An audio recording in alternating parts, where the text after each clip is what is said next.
Hallo Lena. Hallo Frau Berlin. Aujourd'hui, nous allons parler du présent, das Präsens. Alors, c'est assez simple, il va falloir différencier les verbes faibles des verbes forts. Lena, est-ce que tu sais ce que c'est un verbe faible? C'est un verbe régulier. Parfait. Et les verbes forts? Irrégulier. Eh oui, c'est assez logique. Les irréguliers, on verra ça dans une leçon prochaine. Pour l'instant, on va rester sur les verbes faibles. Avant, je voudrais faire un petit rappel sur qu'est-ce qu'un verbe. Un verbe exprime une action et vous vous rappelez, un verbe a toujours une minuscule. En allemand, effectivement, il n'y a que les noms propres et noms communs qui ont une majuscule n'importe où dans la phrase. Donc tu te souviens, Léna, qu'en français, on n'a que les noms propres qui vont avoir une majuscule partout. En allemand, à partir du moment où c'est un nom, j'ai une majuscule. C'est très très important en allemand. Une autre chose qui est aussi très importante au niveau de la prononciation, vous allez, sauf quelques exceptions, BM, and, für, donc ces mots qui commencent par ces particules-là, on ne va pas accentuer sur la première syllabe, mais sur la deuxième. Mais les trois quarts du temps, c'est toujours sur la première syllabe. Donc vous attaquez, on appelle ça une attaque tonique, vous attaquez sur la première syllabe, vous imaginez en boxe, tac, on attaque, et ensuite on descend. Voilà. Et ne faites surtout pas l'inverse, de monter, et de monter toujours un peu plus, parce que là vous allez avoir un accent pitoyable. Donc faites très attention à ça dans votre lecture. Pareil, quand on a un groupe, on avance dans le groupe, on ne coupe pas en plein milieu au niveau de l'adjectif de l'article. Un groupe, c'est un groupe, on le lit en même temps. Bref, on repart sur nos verbes. Donc verbe, une action minuscule. Un verbe est constitué d'un radical et de la forme de l'infinitif, qui est, Léna? EN. EN, tout à fait. Pour conjuguer nos verbes, nous allons prendre les chairs, les ciseaux, et nous allons, avec le EN, nous allons prendre notre radical et nous allons rajouter des terminaisons. D'abord, évidemment, on prend des pronoms personnels, sujet. Léna, est-ce que tu peux nous les rappeler?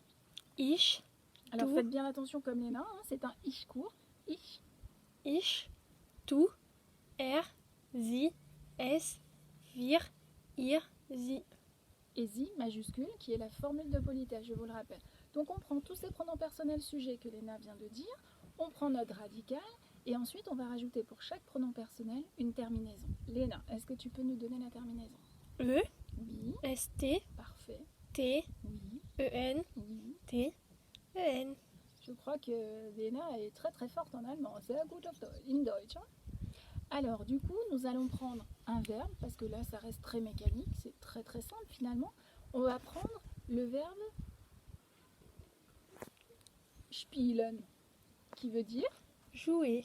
Jouer. Alors je vous rappelle l'orthographe. Spielen, SP, j'entends un I mais un I long, vous vous rappelez dans l'alphabet, I long c'est IE. Donc IE, L-E-N. Si je me cantonne à mon radical, ça fait S-P-I-E-L. Et le EN, weg, parce que c'est la marque de l'infinitif. Léna, nous t'écoutons pour conjugieren. Ich spiele. Ja, sehr gut. Du spielst. Ja. Er, sie, es spielt. Mhm. Wir spielen. Ihr spielt. Genau. Sie spielen. Parfait. C'est assez simple finalement. Prenons un autre verbe. Le verbe boire. Trinken. Trinken. T-R-I-N-K. E-N. Ich trinke, du trinkst, er, sie, es trinkt, wir trinken, Ja. ihr trinkt, sie trinken. Perfect. Voilà, donc ça peut être aussi simple que ça. Il y a juste une petite particularité. Quand votre radical se termine par D, T, M, N, N, 4 consonnes, c'est pas très difficile à retenir. Là, vous allez me rajouter un petit E qu'on appelle un E intercalaire.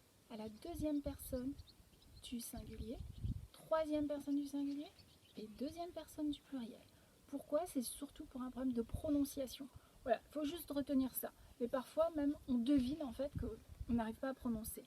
Donc prenons un verbe qui se termine, dont le radical se termine par un D, T, M ou N. Donc un verbe qui est très important, c'est le verbe travailler. Arbeiten. Arbeiten, genau. A-R-B-E-I-T-E-N. On t'écoute Léna. Ich arbeite, Genau. du arbeitest. Parfait, vous avez vu, elle a rajouté son petit E parce que sinon on ne pouvait pas dire ST. Donc elle a rajouté la deuxième personne du singulier. Très bien. Er, sie, es arbeitet. gehen, encore un petit E intercalaire, on est bien la troisième personne du singulier. Wir arbeiten. Mhm. Ihr arbeitet.